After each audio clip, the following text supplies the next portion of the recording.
Electron. Electrons are negatively charged particles. They travel in paths called orbits within the electron cloud surrounding the nucleus. Electrons are constantly moving. The blue spheres in the atomic diagram above represent electrons.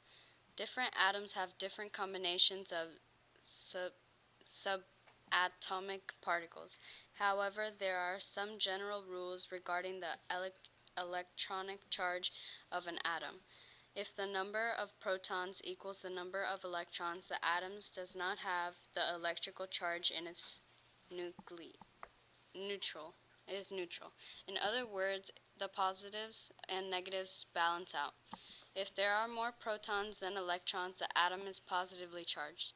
If there are more electrons than protons, the atom is negatively charged. The number of neutrons in an atom does not affect the overall charge of the atom because neutrons have no charge. Let's discuss a specific example. Suppose an atom has 6 protons and 7 neutrons, and it's neutrally charged overall. We know that the 7 neutrons do not affect the overall charge of the atom. We also know that since the atom is neutral, it must have the same number of protons and electrons. Therefore, we can conclude that this atom has 6 electrons. Look out.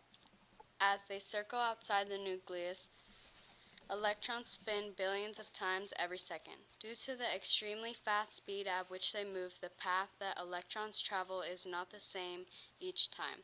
As shown in the diagram on the right, rather than travel in an exact path, electrons appear to exist in a cloud around the nucleus. Atomic mass.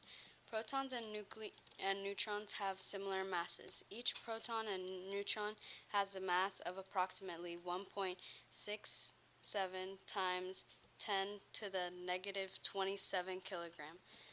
The mass of one electron is even smaller, 9.11 times 10 to the negative 31 kilogram. Remember that the protons and neutrons are located in the atom's nucleus, which is where most of the atom's mass is located. Atomic mass is the average mass of all protons and neutrons in the atom. Electrons are so small that they do not charge the mass of the atom.